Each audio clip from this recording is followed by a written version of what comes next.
All right. Hey, everyone. This is Brian here with Reginald Andre. Welcome to the first episode of Security Squawk, our podcast and video podcast that we're hoping will help spread the word about cybersecurity and help businesses with the challenge and I would call it a war. Would you call it a war, Andre? That Yeah, definitely. Full blown out war. full blown out war that, businesses have unknowingly and probably unwillingly been thrust into. And it's my belief that we're in the early stages of what we're dealing with. We're in the early stages of cybersecurity, in a similar fashion as to where we were in 1999 when technology first came out.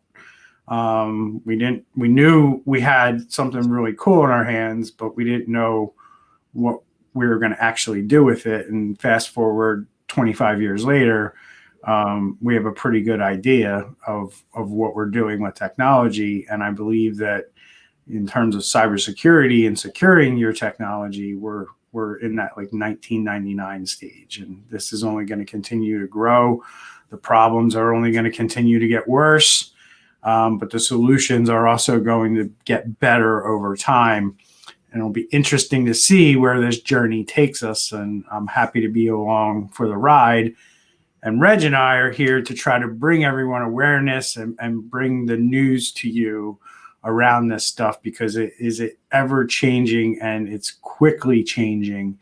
And, having a podcast like this, I believe, serves a valuable resource for anyone interested in security or anyone who runs a business and looks at their responsibility to that business as one to be a champion of good security practices. So I have my friend here, Reginald Andre. He is from Miami, Florida.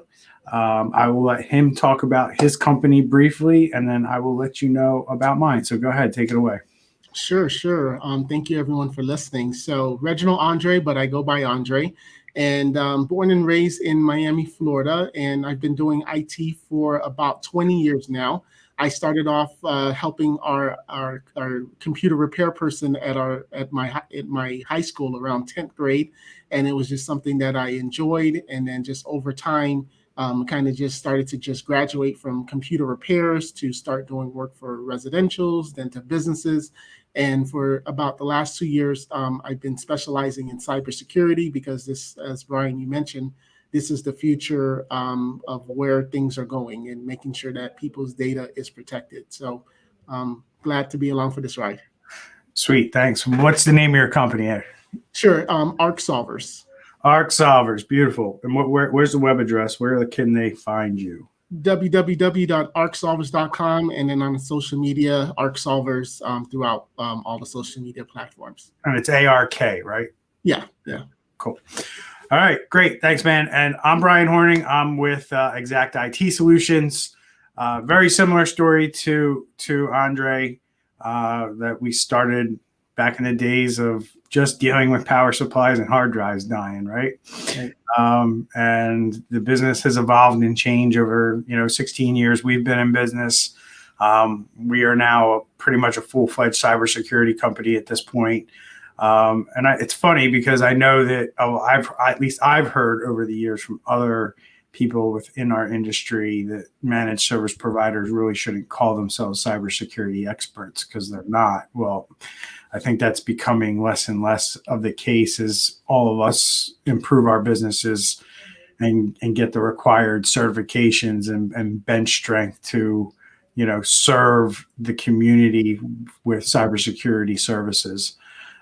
So, I believe that's a myth that MSPs are not cybersecurity. I believe that all MSPs play a part in the cybersecurity landscape. And I look at cybersecurity as a team sport, that we're all in this together and we can all work together to make businesses more secure and use vehicles like this podcast to spread the word and get the word out there so people become smarter and people become more aware. So thank you, brother. And then why don't we jump right into our first topic of discussion that we decided we wanted to talk about, and that is the new flavor of ransomware.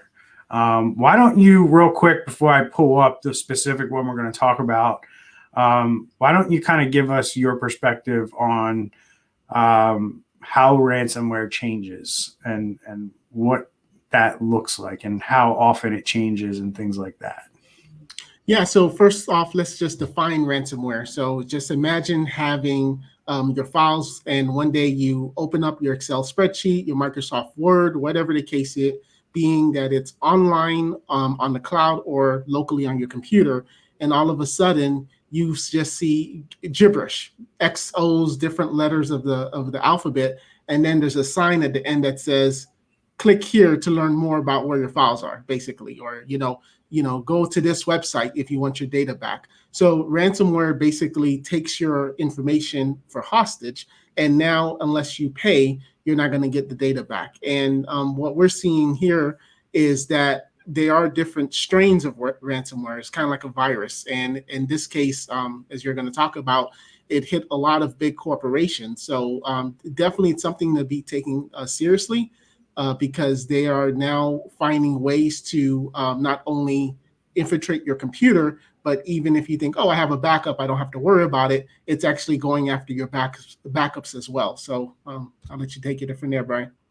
Yeah, I mean, backups don't work anymore. We know that. They are using double extortion techniques where they're encrypting the data, but before they encrypt it, they steal it all, or they move it off of your network onto somewhere that they have control of, and then they threaten you. When you start to kind of take the posture that you're not going to pay the ransom because you think you are covered with your backups, you then quickly learn that this bad actor is putting drips and drabs of your data out on the dark web and threatening to release more and more. And as you decide whether you're going to pay or not, they put out more and more stolen data until they finally scare you enough to get you to pay. So the other interesting thing from my perspective, sorry about that, is that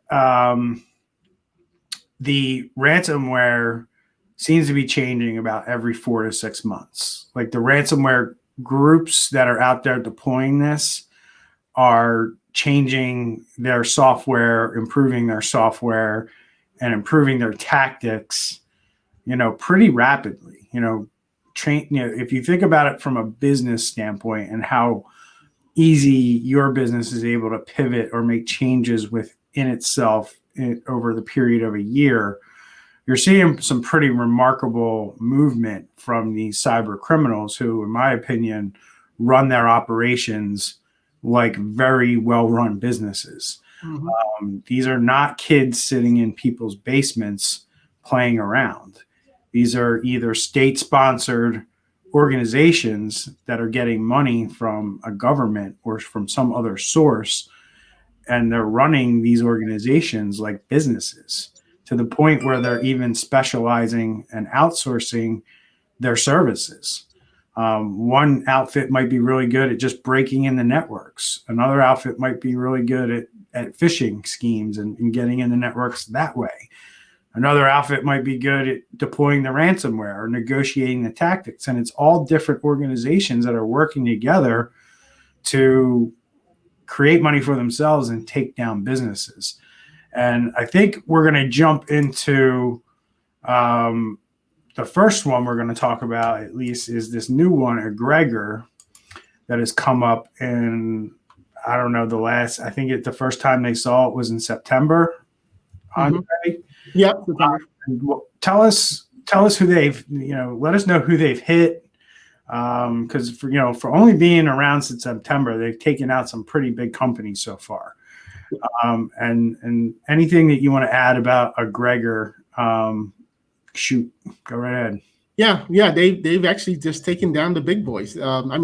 Barnes and Noble, Kmart, of course, when we think of those companies, we're thinking of those companies in decline, but nevertheless, they're still multi-billion-dollar businesses They're holding, they do a lot of transactions a year. People still use them. So the two biggest ones have been Barnes and Noble and Kmart, which they did about in the last couple of weeks. Yeah, and they also hit the Vancouver Metro, one of their, I guess, a Vancouver public transit system. And again, this is only ransomware that has been around since September, and it's December, so roughly 3 months. And they've hit 3 big names, and that's the ones we know about. Mm-hmm. We only know about 10% of them that happen. So, lest anyone think that I'm too small or my business isn't big enough, they don't care about my business. That is not true. The way that this works is pretty simple. They look for weaknesses. And if they find a weakness in your company or in an employee, or you have something out on the internet that they can get access to, that's what they go after. And then they get in, and then they figure out what they have once they're in there. So if they're going to take a business, they're going to take a business like Barnes and Noble and Kmart for millions of dollars. But if you're a business that does, like, say, under $5 million a year, they may only ask for $100,000 from you, not $1 million. But they're still going to go through the same process, and they're going to ask for some amount of money that you can think of it like this. They're going to ask for a sum of money that they know you can pay, but isn't necessarily going to put your business under. Right. That's the way that I see it. So what other interesting things do you know about the Egregor ransomware in particular that may be of interest to our listening audience? No, other than it's spreading, and the interesting thing is that this shows you with cybersecurity, it's not only about having one layer security, because even how you were mentioning how managed services are now calling themselves cybersecurity, and that was a lot of times because at one point managed service providers or your IT provider was calling antivirus, oh yeah, they have antivirus, so everything is safe. And this is just showing you that with cybersecurity, you can't just rely on one item, one tool to protect you. And it's there's, like you said, it's just spreading like crazy.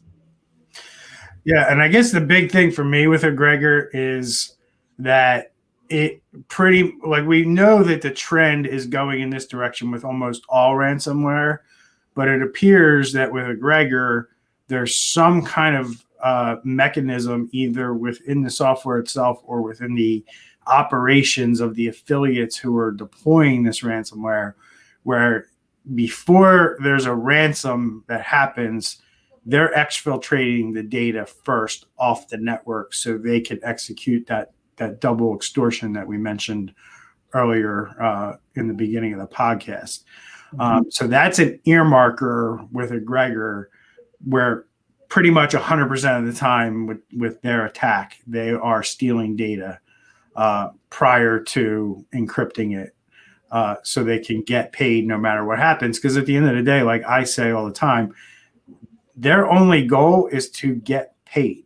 They want to get paid. They don't want anything else. They don't want to disrupt your business. They don't really want to steal your data. They just want you to pay them for basically your lax security practices.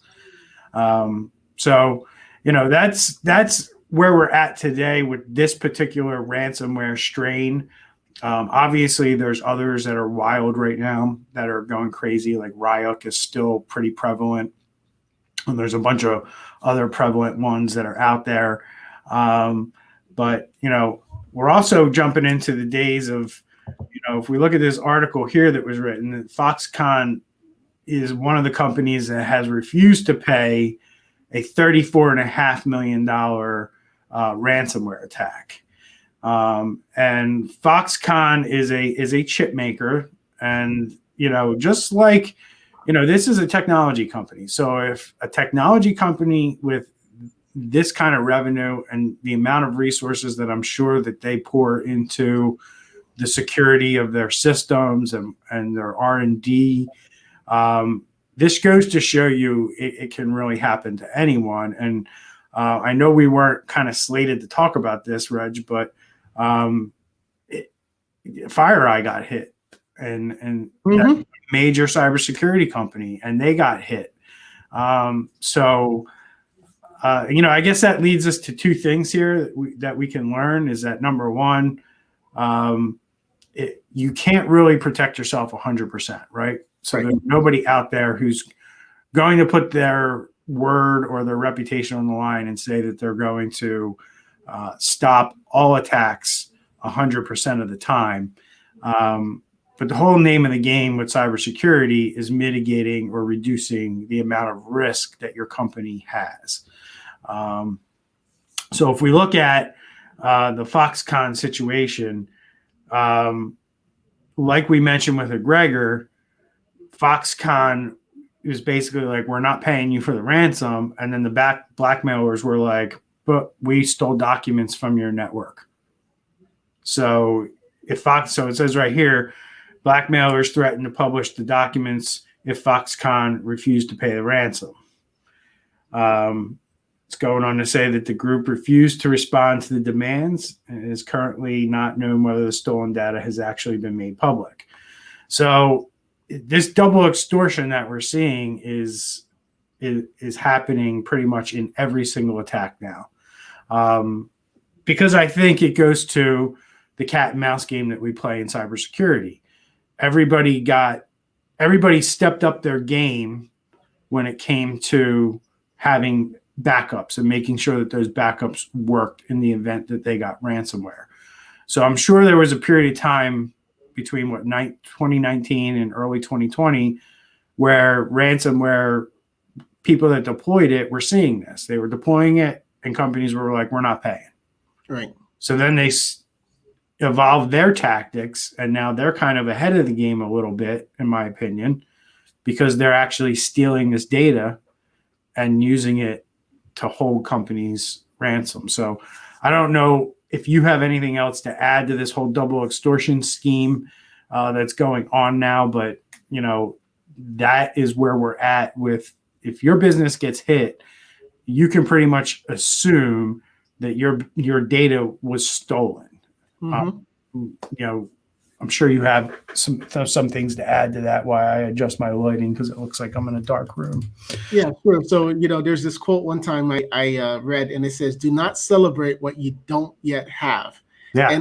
And because if you guys don't know, Foxconn is the chip maker for like Apple devices and a lot of, big companies. And I'm sure when they said, oh my gosh, we were able to get into Foxconn, these hackers are celebrating, popping bottles of champagne. And then here you have Foxconn that comes and be like, yeah, no, I don't care if you have it. It's just our internal documents anyway. And this is, the importance of making sure that you do have a system in place where your important data is encrypted, so that way, even if the data was retrieved by the bad guys, when they opened it, it's as if they can't see it. It's going to be, X's and O's again. So definitely always recommend that any information that is sensitive, that you put another layer of security on there so that even if the hackers got it and they try to use that double-edged sword by saying, hey, we have your data and we're going to leak it, well, it won't matter because it's encrypted and they can't open it anyways. Yeah, and the article actually goes on to say that the data that was stolen, at least from the forensics that they've probably done, they basically feel like it's ordinary business documents, reports, and internal processes, nothing sensitive from a financial or personal data standpoint. So they're basically like, yeah, it would suck if it got out, but we're not going to pay $34 million to prevent it from getting out there. Yeah. So, it'd be interesting to see where this goes because, it's not like we haven't seen companies at least come out initially after a ransomware attack and say no data has been stolen. And then a month or two later, they're like, oh, well, yeah, data was actually stolen.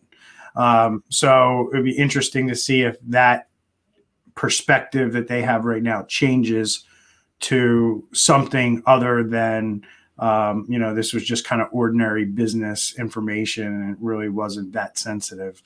Because you just never know. You never know what they got their hands on and what they pulled out of there. And the initial dumps that they're seeing may be this ordinary stuff, but later on down the road, they may come out and say, actually, we have all your employee data. Yeah, So, and I see that a lot where these companies they do take months and sometimes even years to disclose it because they're investigating it, and it's really just a way for them to kind of make everybody forget about it, and then maybe on a Friday when there's a lot of other news happening, and then they just announce a press release that says, "Oh, by the way, that incident that happened 8 months ago, yeah, we had some other data that got leaked," and then everybody forgets about it because it's a Saturday or something.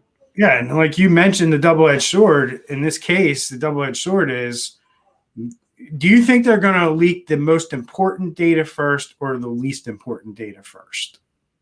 I mean, to me, they're going to release the least important data first, right? Because as time goes on, that ransom that's more leverage that they have in negotiating the ransom payment. Mm-hmm. So if they just tease them with some data, and then Foxconn responds like this, and then somebody reaches out a week later and sends an email to the CEO saying, "Oh, well, we have this too," and now it's 40 million. Right. That's the game that we're playing right now, and it's not fun, but that's our job here is to deliver what we're actually seeing in the real world and give people the information. Whether you agree with it or you're happy with it or you're mad about it, it doesn't really matter. This is the reality, and we're bringing it to you, and we're going to hit everybody with some real reality here as we kind of move into our last segment, and that is the attacking of the home network and holding your little IoT devices, as we like to call them, for ransom. So think about your Ring cameras, your Slage door locks, and your other kinds of door locks. And you walk up to your home one day and the door doesn't unlock, and then you have an email in your inbox, or you have a message on your phone where somebody's telling you that you're not going to get access to your smart devices unless you pay a ransom. Take it away, Andre. And I see this being like something so big because, as the article is saying, you have so much more people working from home, so much more people using electronics, using everything to control their homes, their refrigerators, their thermostats, their cameras, their door locks, sensors, and things like that. And unfortunately, this is something that, like, I remember on my Nest the other day in our office, for whatever reason, two-factor authentication wasn't turned on when I set it up at the beginning. And now Google is sending me a message saying 2FF is not turned on, do it now type of thing, a reminder. But how many people are going to hit the remind me later or skip or not even get that notification? And it's going to be a scary thing because now it's one thing when it's in your business, and especially if it's not your company and you hear about it. But now when the big bad wolf comes into your home and says, "Hey, yeah, we broke into one of your smart devices, and you have that camera facing the pool. We have the camera facing your baby's room, for baby monitoring or whatever the case is, and we have access to that. And whatever happens in your house is your business. But now that personal information is out there, and now how much money are you going to be willing to pay so that that information is not out there? And they're eventually going to start to hit the home market, and it's going to be a huge problem. Yeah, I mean, if you just think about all of the things that could go wrong, you're talking about, COVID-19 caused this decentralization of the office. From the CEOs that I'm talking to, that's not going to change drastically when COVID's over. They see the benefits of decentralizing the office, giving people the flexibility of working from home, and now the home has just become a target.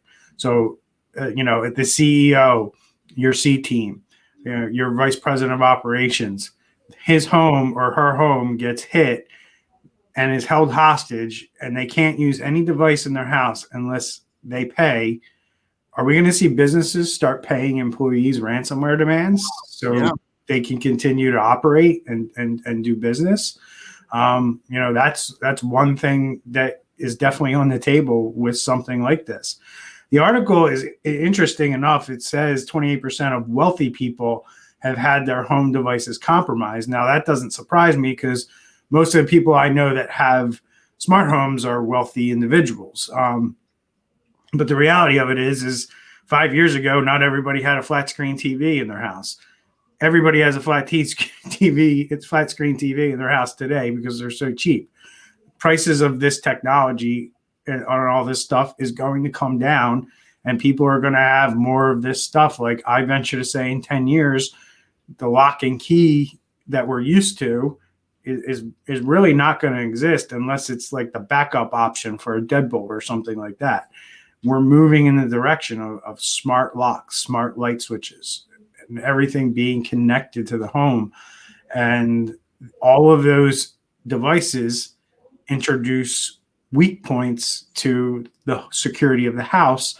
And then you couple that with those home networks connecting into a corporate network, and you got a whole new security landscape that you need to plan for and think about, not only from a technology standpoint, but from a business standpoint. What are the liabilities of not only allowing employees to work from home, but what happens if something happens either from a hacker, or what happens if, somebody breaks in their house and steals equipment? What happens if, people are in the home and you're in a protected industry like HIPAA or FINRA, and somebody sees something on the screen with their eyes that they shouldn't have seen? These are all things that need to be considered when we shift to allowing people to work from home. But the big thing is for me is that in security, we have to take time to be professional about planning for a network security and planning it out correctly, making sure that everything is done with a security focus. When you set up a business's network, that's not happening in the home. And what happens in the home is somebody sets that network up, and they're also responsible for the kids in the house. All the distractions that come with being at home. You got to make lunch. You got, Amazon drivers knocking at the door.